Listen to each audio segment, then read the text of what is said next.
Hello and welcome to my YouTube channel. आप सभी का मेरे यूट्यूब चैनल पे बहुत बहुत स्वागत है। मैं हूं आपका दोस्त एडुकेटर मेंटर सांघी सर। तो कैसा रहा 2024 वाला साल हमारी अर्थव्यवस्था के लिए, इंडियन इकोनॉमी के लिए? हाउ डिड 2024 परफॉर्म, ये जानेंगे। तो सबसे पहले तो मैं आपको डिफरेंस बताऊंगा कैलेंडर ईयर और फाइनेंशियल ईयर के बीच में। फाइनेंशियल ईयर क्या होता है, कैलेंडर ईयर क्या होता है? Let's have a look. आइए देखते हैं। जब हम कैलेंडर ईयर की बात करते हैं, ये तो चीज आप डेफिनेटली जानते ही हैं कि ये रेंज करता है फ्रॉम 1st ऑफ जनवरी, 1 जनवरी से 31 दिसंबर यानी 31st ऑफ दिसंबर। तो 12 month period is called calendar year. और इसके सिवा एक टर्म होती है जिसको हम लोग कहते हैं अकाउंटिंग भाषा में या फाइनेंशियल भाषा में फाइनेंशियल ईयर। ये जो फाइनेंशियल वर्ड है इसको कई बार फिस्कल भी कहा जाता है। It is also termed as fiscal year. तो जब फिस्कल ईयर की बात होती है तो फिस्कल ईयर रेंज करता है 1st ऑफ अप्रैल से 31st ऑफ मार्च। 1 अप्रैल से 31 मार्च जो है ईयर रेंज करता है, इसको फाइनेंशियल ईयर कहा जाता है। अब क्योंकि 2024 की बात हो रही है तो हम यह जानते हैं कि अगर कैलेंडर ईयर की बात हो 1 जनवरी 2024 से 31 दिसंबर 2024, ये 12 महीने कैलेंडर ईयर है। और फाइनेंशियल ईयर 1 अप्रैल 2024 से अगले साल 31 मार्च 2025 तक जाएगा। ये 12 महीने का पीरियड है। तो जो मैं आपको बताने जा रहा हूं वो एक्चुअली कैलेंडर ईयर 2024 का परफॉर्मेंस है भारतीय अर्थव्यवस्था का। तो आई होप आप लोगों को यह चीज क्लियर होगी कि हम क्या डिस्कस करने जा रहे हैं। कितनी थी इंडिया की जीडीपी, कितने थे इंडिया के एक्सपोर्ट्स, एम्प्लॉयमेंट और अनएम्प्लॉयमेंट का क्या डेटा रहा, और किस तरीके से भारत की इन्फ्लेशन ने परफॉर्म करा। तो ये 4 चीजें मैं आपको डिटेल में समझाऊंगा। पहली चीज है जीडीपी भारत की कितनी है और जीडीपी में कितनी ग्रोथ देखी गई। दूसरी चीज है भारतीय इन्फ्लेशन, महंगाई किस रेट पे रही। तीसरी चीज है एक्सपोर्ट्स, कि भारत ने कितनी वैल्यू के एक्सपोर्ट्स करे। और चौथी चीज है रोजगार, जिसके हम सब मोहताज हैं, जिसकी हमें एक एक चीज चाहिए कि कितना रोजगार मिला, किस तरीके से मिला, एम्प्लॉयमेंट क्या रहा, अनएम्प्लॉयमेंट क्या रहा। ये सारी चीजें मैं आपको इन डिटेल समझाऊंगा एज दिस पर्टिकुलर पार्ट कि यहां पे क्या चीज है। तो आइए देखते हैं स्नैपशॉट भारतीय अर्थव्यवस्था का 2024 में। जीडीपी ग्रोथ जो भारत की रही, अगर हम 2024 की बात करें तो यह 6% से ऊपर रही। इट हैज बीन अबव 6%, 6.3% की जीडीपी ग्रोथ रही। यह जीडीपी ग्रोथ है। अगर जीडीपी एब्सोल्यूट नंबर में आप बात करेंगे तो तकरीबन ये 3.9 से 3.95 ट्रिलियन डॉलर्स के बीच रही है। 3.9 से 3.95 ट्रिलियन डॉलर्स ये जीडीपी रही है हमारी एब्सोल्यूट नंबर्स में। और इसमें जो ग्रोथ देखा गया है वो 6.3% देखा गया है। इसके साथ साथ मैं आपको यह बता दूं कि 2023-24 जो फाइनेंशियल ईयर था उसमें भारत ने जो ग्रोथ देखी थी वो तकरीबन 7.4% की थी। तो वहां से जो ग्रोथ है वो रफली हमारी 6.3% पे आ गई। इसके बाद दूसरा जो आंकड़ा है वो है इन्फ्लेशन, 5.6%। अगर हम 2024 की बात करें, 5.6% जो इन्फ्लेशन का रेट है वो इस वजह से ज्यादा रहा क्योंकि खाने का यानी कि फूड और एनर्जी का यानी कि क्रूड का मतलब है पेट्रोलियम, डीजल, कोल, इनके दाम ज्यादा थे। और जैसा कि आप जानते हैं एनर्जी रिसोर्सेज मोस्टली हम इंपोर्ट करते हैं, हम तेल इंपोर्ट करते हैं, इस वजह से एनर्जी कॉस्ट भी ज्यादा थी, इट वाज हायर। एम्प्लॉयमेंट की अगर बात करी जाए तो अनएम्प्लॉयमेंट रेट भारत का क्या रहा, जिसके बारे में सारी मीडिया चिल्ला के बोलती है कि बेरोजगारी इतनी हो गई है, रोजगार इतना हो गया है। 7.8% unemployment rate, with youth unemployment being a major concern. यह बहुत बड़ा कंसर्न रहा। अनएम्प्लॉयमेंट रेट जो है उसके पहले वाले साल यानी 2023 के कंपैरिजन में थोड़ा सा कम हुआ है। इट हैज रिड्यूस्ड, यानी कि एम्प्लॉयमेंट बढ़ी है। और ओवरऑल एक्सपोर्ट्स जो भारत के रहे एब्सोल्यूट वैल्यू में एक्सपोर्ट्स पिछले साल के कंपैरिजन में 2024 के अंदर इंक्रीज हुए हैं। एक्सपोर्ट्स ने अच्छा परफॉर्मेंस दिया है। भारत के टोटल एक्सपोर्ट्स जो गुड्स एंड सर्विसेज यानी कि मर्केंडाइज और सर्विसेज के जो रहे हैं, ये 800 बिलियन क्रॉस कर गए हैं। They have crossed $800 billion. इसके पहले वाले साल में ये $700 बिलियन के आसपास थे। तो काफी अच्छी ग्रोथ देखी गई है एक्सपोर्ट्स में, which is a 5.58% increase from 2023। तो ये काफी पॉजिटिव डेवलपमेंट हुआ है। तो ये चार चीजों से हमें ब्रॉडली इकोनॉमिक परफॉर्मेंस जो है वो पता चलता है। अब आइए और कुछ चीजें जानते हैं, इसका एनालिसिस करते हैं। After couple of quarters of सब ऑप्टिमल इकोनॉमिक आउटपुट, सब ऑप्टिमल मतलब ऑप्टिमल से नीचे, जो आर्थिक तौर पे वृद्धि हुई है, आउटपुट निकला है यानी कि जीडीपी निकला है, वो सब ऑप्टिमल था 2 क्वार्टर्स के लिए। ये 2 क्वार्टर्स कौन से थे? ये 2024 के 2 क्वार्टर्स थे, जो कि आप समझ के चलिए अप्रैल to July, April to June और जुलाई टू सितंबर, ये 2 क्वार्टर जो है ये थोड़े से नीचे गए हैं। They have been less, they have not been more. So these have been the 2 quarters, they have not performed well. इसके कम परफॉर्मेंस के बावजूद GDP growth is projected to settle around 6.5%। अगर फाइनेंशियल ईयर की बात करी जाए तो 6.5% के आसपास रहेगा, जो कि रियल रेट ऑफ ग्रोथ है going back to the trend, यानी कि ग्रोथ जो है वो अच्छे रेट पे है।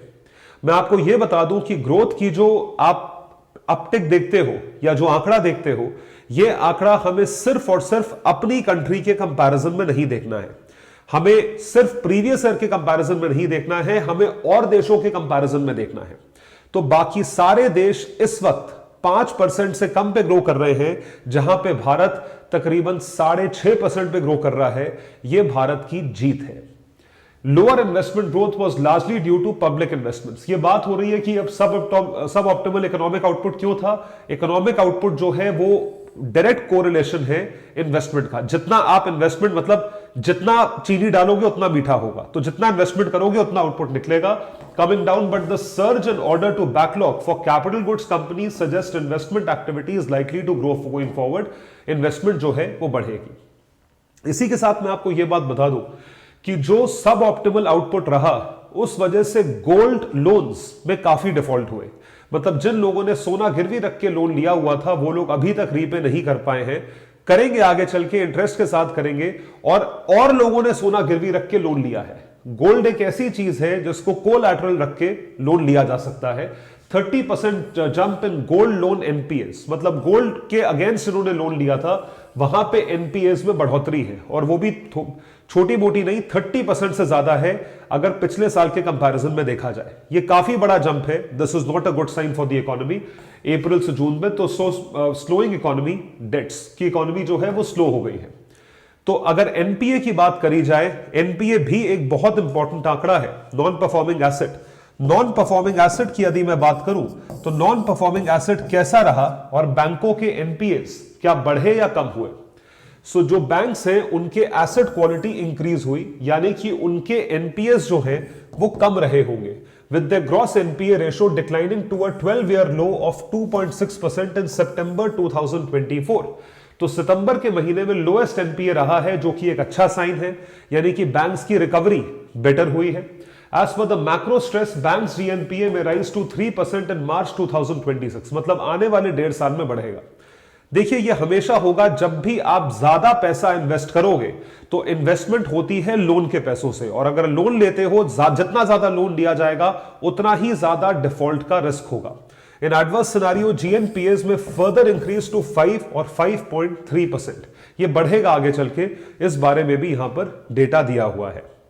अब देखते हैं 2024 में मॉनेटरी पॉलिसी यानी आरबीआई की जो पॉलिसी थी उसमें रेपो रेट किस तरह से रखा गया और किस ऑब्जेक्टिव के साथ रखा गया।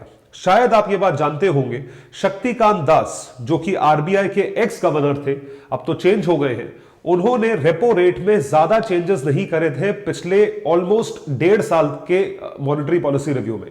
He did not change the repo rate much. तो रेपो रेट जो था वो 6.5% पे स्टेबल है काफी अरसे से। तो repo rate history from 2000 to 8 October 2024, जब लास्ट टाइम हुआ था, तब से लेकर अभी तक अगर आप देखोगे 6.5% ये मैक्सिमम टाइम ऐसा रहा है जो एक ही रेट पे रेपो रेट स्टेबल रहा है। तो अब एनालिस्ट ये प्रेडिक्ट कर रहे हैं कि रेपो रेट कटेगा और उसके बाद आप जो है इसमें इंक्रीज देखोगे, you will see an increase. जितने स्टूडेंट्स को रेपो रेट और उसका इंपैक्ट मनी सप्लाई पे नहीं पता है वो मैं आपको समझा देता हूं कैसे होता है। आइए देखें। आरबीआई एक ऐसा इंस्टीट्यूशन है जो कि बैंकर ऑफ बैंक्स कहलाता है। I repeat, RBI is called as banker of banks. मतलब जब बैंकों को जरूरत होती है तो आरबीआई जो है बैंक्स को लोन्स देता है और उसकी एवज में आरबीआई बैंक से क्या चार्ज करता है? इंटरेस्ट चार्ज करता है। इसी इंटरेस्ट को रीपर्चेज ऑप्शन या रेपो रेट कहा जाता है। It is also called as repo rate. अब पॉइंट यह है, यह बिल्कुल सिंपल भाषा में मैं आपको समझा रहा हूं। अब पॉइंट यह है, अगर रेपो रेट कट होता है, मतलब रेपो रेट कम होता है, तो इंटरेस्ट रेट भी कम होगा। अगर ये इंटरेस्ट रेट कम होता है तो बैंक्स ज्यादा मात्रा में लोन ले सकते हैं। अगर बैंक ज्यादा मात्रा में लोन ले सकते हैं तो ज्यादा मात्रा में लोन्स बाहर की दुनिया में दे सकते हैं। जो बाहर के बोरोवर्स हैं उनको ज्यादा मात्रा में लोन दिया जा सकता है। तो अगर ज्यादा मात्रा में लोन जाएगा इकोनॉमी में तो मनी सप्लाई बढ़ेगा, जिसकी वजह से इकोनॉमी में ग्रोथ देखी जाएगी। Economy will see higher growth. So आप ये याद रखिएगा, इंटरेस्ट रेट जितना कम होगा लोन उतना ज्यादा लिया जाएगा। जितना ज्यादा लोन लिया जाएगा उतना ही मनी सप्लाई मार्केट में बढ़ेगा और जितना मनी सप्लाई मार्केट में बढ़ेगा उतना ही इकोनॉमी में ग्रोथ अपटेक आएगा। So the rate cuts will commence in April 2025, 3 महीने बाद, provided inflation shows signs of moderation. अगर इन्फ्लेशन ठीक रहा तो जो पूरी मैंने आपको इकोनॉमी की स्नैपशॉट दी है वो इस टेबल में इनकैप्सुलेटेड है। यहां पे और भी चीजें हैं, जैसे कि सर्विसेज का अलग से ग्रोथ रेट जो है वो दिया हुआ है। 7.6% पे सर्विसेज ग्रो करी है, इंडस्ट्री 9.5% पे ग्रो करी है। फूड ग्रेन प्रोडक्शन जो है पिछले साल के कंपैरिजन में सेम रहा है, 328 मिलियन टन्स। उसके बाद आपका जीडीपी ग्रोथ जो है 6.5 से 7%, 6.5% रहेगा।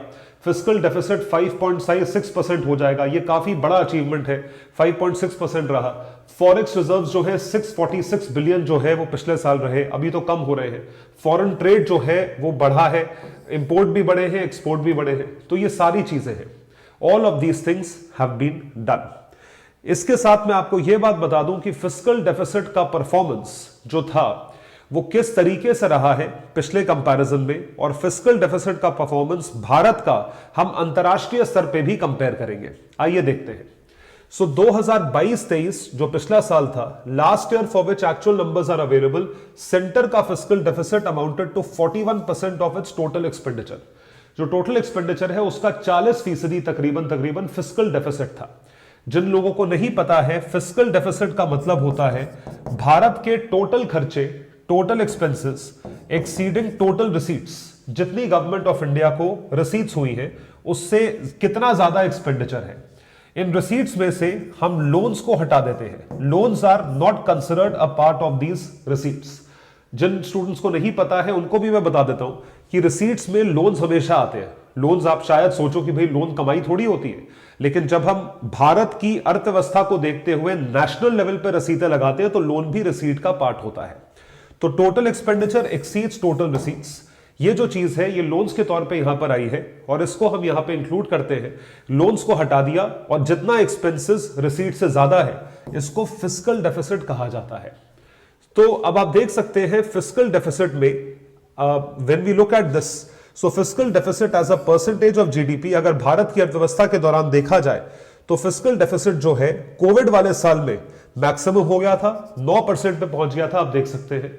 फिर गवर्नमेंट ऑफ इंडिया ने इसे कंट्रोल करके काफी हद तक कंट्रोल किया है और 2024-25 जिस साल में हम अभी हैं इसमें तकरीबन 5% से नीचे आने की संभावना है। और इस वक्त जो है भारत का फिस्कल डेफिसिट रफली 5.9 to 6% के आसपास चल रहा है। तो फिस्कल डेफिसिट जो है वो अभी 6% के आसपास है। एक ट्रिविया आपको और देता हूं, fiscal responsibility and budget management act के तहत हमें यह फिस्कल डेफिसिट कम करके तकरीबन 3% के आसपास लाना है। We have to reduce this to 3%। Fiscal deficit में जो टोटल एक्सपेंडिचर आता है, इस टोटल एक्सपेंडिचर में एक बहुत मेजर कंपोनेंट है इंटरेस्ट पेमेंट्स का। तो हम इंटरेस्ट कितना पे कर रहे हैं? 3.6% ऑफ जीडीपी। ये बहुत हाई रेट ऑफ इंटरेस्ट है। This is very high rate of interest that we are paying. तो रेट ऑफ इंटरेस्ट इसलिए पे कर रहे हैं क्योंकि पहले हमने काफी लोन्स ले रखे हैं, इसलिए हम हाई इंटरेस्ट पे कर रहे हैं। अब बात आती है FDI inflow, foreign direct investment, मतलब बाहर की दुनिया के लोग, भारत के बाहर के लोग भारत पे कितना भरोसा करके पैसा लगाते हैं। मैं आपको यह बता दूं, एफडीआई इनफ्लोज भारत में 2024 में काफी कमजोर रहे हैं। भारत का जो टोटल पूरी दुनिया में जितने एफडीआई इनफ्लोज हुए हैं अलग अलग देशों में, उनमें अगर भारत का परसेंटेज लगाया जाए तो तकरीबन सिर्फ और सिर्फ ग्लोबल एफडीआई इनफ्लोज का सिर्फ 2% है। It is only 2% of global FDI inflows. और आप देख सकते हैं भारत में कुल मिला के 28 बिलियन डॉलर्स के आसपास का फॉरेन डायरेक्ट इन्वेस्टमेंट आया है, जबकि अगर आप इसे यूएस से कंपेयर करेंगे, यूएस में 311 बिलियन डॉलर का जो है एफडीआई इनफ्लो आया है। तो जमीन आसमान का 10 गुना का फर्क है, 10 गुने से ज्यादा का फर्क है। यूएस के बाद आता है चाइना, फिर आता है सिंगापुर 160 बिलियन डॉलर्स पे, हांगकांग 113 बिलियन डॉलर्स पे, Brazil, Canada, France, British virgin islands, Germany, Mexico, Spain और इंडिया जो है इतने कम नंबर पे है। तो आप देख सकते हैं भारत का जो ग्लोबल शेयर है वो सिर्फ और सिर्फ 2% रहा है और FDI inflows have been very very weak. इसके 2-3 मतलब हो सकते हैं। पहला मतलब इसका यह है कि फॉरेन डायरेक्ट इन्वेस्टमेंट को भारत सरकार या आरबीआई पूरी तरीके से सपोर्ट नहीं कर रहा, यह पहली चीज है। दूसरी चीज यह है इन्वेस्टर्स को भारत से ज्यादा रिटर्न नहीं दिख रहा है। देखिए सीधी बात है, बात तो इन्वेस्टमेंट की है। जब आप पैसा लगाते हो तो आपको रिटर्न चाहिए, ROI, रिटर्न ऑन इन्वेस्टमेंट। जब आपको रिटर्न ऑन इन्वेस्टमेंट चाहिए तो जाहिर सी बात है रिटर्न ऑन इन्वेस्टमेंट तो आपको तभी मिलेगा जब आप बहुत अच्छी ग्रोथ रेट दिखाओगे। अगर ग्रोथ रेट फॉल करती है या ग्रोथ रेट उतनी अच्छी नहीं होती है तो यहां पे जो है घटोतरी देखी जाएगी, यहां पे घटेगी चीजें। तो एफडीआई इनफ्लो जो है कम रहा है भारत में, और शायद बिजनेस का भी एनवायरमेंट फॉरेन डायरेक्ट इन्वेस्टर्स के लिए सूटेबल नहीं रहा है। So India FDI relative to economy size वो 2% ही रहा है। इस चीज को आप ध्यान रखें, प्लीज रिमेंबर दिस। अब आती है बात टैक्सेस की, finance ministry. So our finance minister, जिनकी आलोचना होती है कि भाई आपने टैक्स रेट बढ़ा दिया, ये कर दिया, वो कर दिया। टैक्सेस को 2 हिस्सों में डिवाइड किया जाता है, डायरेक्ट टैक्स, इनडायरेक्ट टैक्स।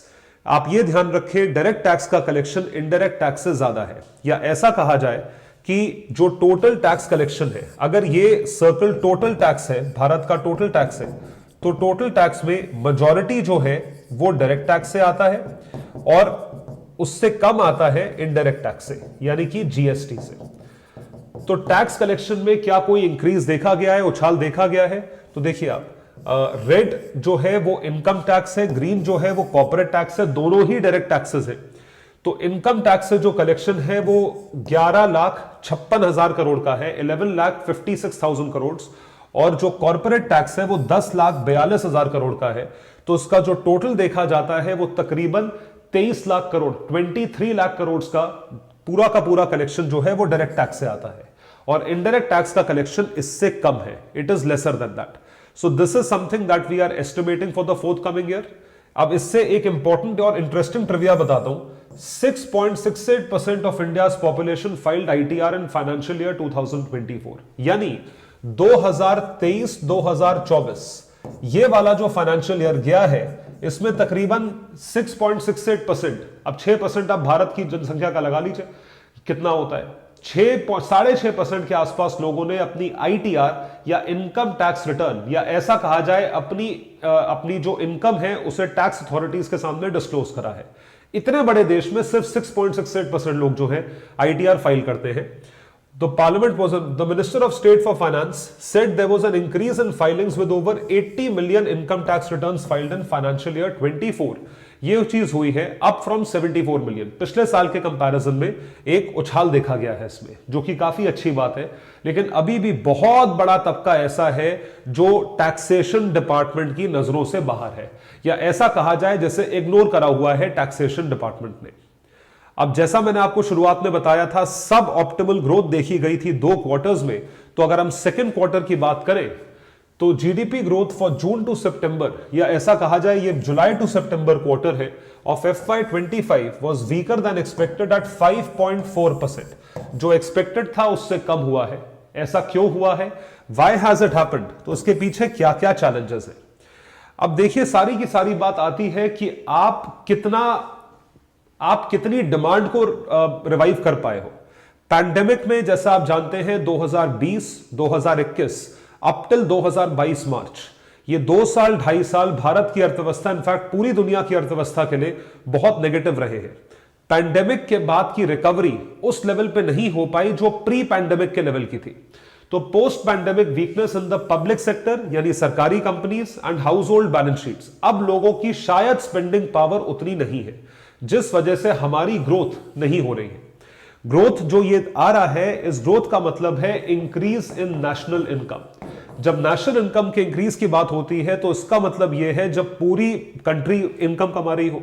जो पूरी कंट्री इनकम कैसे कमाएगी, जब जैसे कि मैं अगर कोई सैलरी कमाऊं, अगर मैं सैलरी कमा रहा हूं तो सैलरी में से मैं खर्चा कर रहा हूं, तो मेरी इनकम बढ़ी तो उससे और 10 लोगों की इनकम बढ़ेगी। अगर मेरी इनकम नहीं बढ़ रही है तो और 10 लोगों की इनकम कैसे बढ़ेगी। तो ये जो चीज है, ये बैलेंस शीट्स पैंडेमिक के बाद वाले पीरियड में खराब हो चुकी है। A highly competitive global manufacturing environment, ये तो खैर आप जानते ही हैं, global manufacturing environment any day Bharat से बेटर है, चाहे वो चीन हो, चाहे वियतनाम हो, चाहे बांग्लादेश हो, नेपाल हो, ये सारे देश लो कॉस्ट मैन्युफैक्चरिंग में काफी ऊपर माने जाते हैं या अच्छे माने जाते हैं। तो अब अगर हम जीडीपी ग्रोथ रेट को देखें आने वाले साल में, the global rating agencies kept FY25 GDP growth unchanged at 6.8%। ये बहुत ऑप्टिमिस्टिक नंबर है। अगर 6.8% ग्लोबल एजेंसीज के हिसाब से ग्रोथ होती है तो मतलब इंडिया बहुत अच्छे रेट पे ग्रो कर रहा है। लेकिन अभी जो पिछले 2 क्वार्टर गए हैं उसमें ऐसा देख के नहीं लगा कि हम ये आंकड़ा टच कर पाएंगे। Rating agency said higher labour force participation, यानी कि ज्यादा लेबर फोर्स चाहिए, infrastructure and technology improvement, stronger public and household balance sheets can support economic growth in India. ये चीज सपोर्ट करेगी। तो आने वाले 2 सालों में 25-26 और 26-27 एस&पी स्टैंडर्ड एंड पुअर्स नामक एक ग्लोबल क्रेडिट रेटिंग एजेंसी है जो कि कंट्रीज को रेट करती है अकॉर्डिंग टू कंट्री की आर्थिक स्थिति कैसी है, इकोनॉमिक स्टेट कैसी है। India GDP growth forecast 6.7% and 6.8% respectively, जो कि इन सालों से कम है। ये बहुत अच्छी चीज है कि इंडिया का ग्रोथ रेट ये है। देखिए मैं आपको ये बताऊं, आप ये मत समझिएगा 6.8 6.9 20 बेसिस पॉइंट्स कम है तो कुछ बहुत नेगेटिव हो रहा है। नेगेटिव इसमें कुछ नहीं हो रहा है, क्योंकि आप सिर्फ अपनी ग्रोथ नहीं देखोगे, आप दुनिया की ग्रोथ देखोगे, और दुनिया के मुकाबले भारत का ग्रोथ रेट इस वक्त बेस्ट चल रहा है। It is the best. तो क्या क्या पॉजिटिव्स रहे पिछले साल? डीरेगुलेट मोर सेक्टर्स। डीरेगुलेशन का मतलब है जिन सेक्टर्स को गवर्नमेंट ने ज्यादा रेगुलेट करा हुआ था उनको आप डीरेगुलेट कर दो और रेड टेपिज्म कम करो। रेड टेपिज्म का मतलब यह है जो बहुत सारे अड़चन आते हैं, बहुत आपने रूल्स एंड रेगुलेशंस बना रखे हैं, उसको आप हटाते हो। फिर नेगेटिव्स क्या है? Dozen firm set to exit auto PLI led, automotive manufacturing, automobile manufacturing में जो प्रोडक्शन लिंक्ड इंसेंटिव स्कीम थी उससे वो ठीक से फंक्शन नहीं कर रही है, जिस वजह से काफी लोग विड्रॉ करना चाहते हैं। Many people want to withdraw from there. Manufacturing देखिए, the objective is to make India the 3rd largest contributor to global manufacturing from 5th currently. हम 5वें स्तर पे हैं और ग्लोबल मैन्युफैक्चरिंग में हमने तीसरा सबसे बड़ा कंट्रीब्यूटर बनना है। आप देख सकते हैं इंडिया का शेयर जो है वो 2.9% है। हमारे ऊपर जर्मनी आता है, जापान आता है, यूएस आता है और टॉप पे चाइना आता है। मतलब चाइना पूरी दुनिया का तकरीबन 1/3 मैन्युफैक्चरिंग की रिस्पॉन्सिबिलिटी लेता है। ये काफी बड़ा नंबर है। उसके बाद रेमिटेंसेस की भी बात कर लेते हैं। इसमें तो इंडिया टॉप करता है भाई। मतलब आप लोग जितने भारत के बाहर सेटल्ड हैं, आप लोगों ने कमाल कर दिया। यह दिखा दिया कि भारतीय बाहर जाके भी बहुत कामयाब रहता है। तो एक भारतीय इंसान जो है वो पूरी दुनिया में ट्रैवल करता है और कितना कामयाब रहता है, इस बात का जो जीता जागता सबूत है, जो जीता जागता लाइव एग्जाम्पल है, वो आप लोग हैं, जितने भी एनआरआईज हैं और जितने लोग भारत के बाहर सेटल्ड हैं। तो आप लोग जब मिला के जितना आप कमाते हैं उसमें से कुछ हिस्सा आप अपनी फैमिलीज को वापस भेजते हैं, वो रेमिटेंस के तौर पे भारत रिसीव करता है। तो remittances are basically the monies which are received from non resident Indians और persons of Indian origin who are living in other countries, जो बाहरी देश में रहते हैं, वो भारत में अपने परिवारों को पैसा वापस भेजते हैं। उसको रेमिटेंस कहा जाता है। और वो जो पैसा है उसमें भारत पिछले 3 साल से टॉप कर रहा है। उसके पहले भी India one of the largest recipient था। तो पिछले साल और उसके पहले वाले साल $100 बिलियन का मार्क क्रॉस हो गया था और ये मार्क जो है आज भी टॉप पे है। 130 बिलियन के आसपास हम रेमिटेंसेस रिसीव करते हैं। इसके बाद मेक्सिको है 68 बिलियन, फिर चीन है, फिर फिलीपींस है, फिर पाकिस्तान है। तो आप ये देख सकते हैं टॉप 5 रेसिपिएंट्स में से इंडिया सबसे ऊपर आता है, जिस वजह से एलॉन मस्क ये कहते हैं कि H1B वीजास हम डिसकंटिन्यू नहीं करेंगे, H1B वीजास देने चाहिए क्योंकि उससे मुझे फॉरेन टैलेंट मिलता है और जो फॉरेन टैलेंट आता है वो ही यूएस में जो है एक तरीके से मचाता है, वो ही यूएस को खड़ा कर पाया है आज जहां पर यूएस है।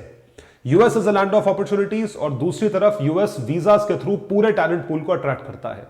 तो जितने भी लोग वहां जाते हैं वो रेमिटेंसेस के तौर पे पैसा वापस भेजते हैं, तो उसका सबूत ये है $129 बिलियन।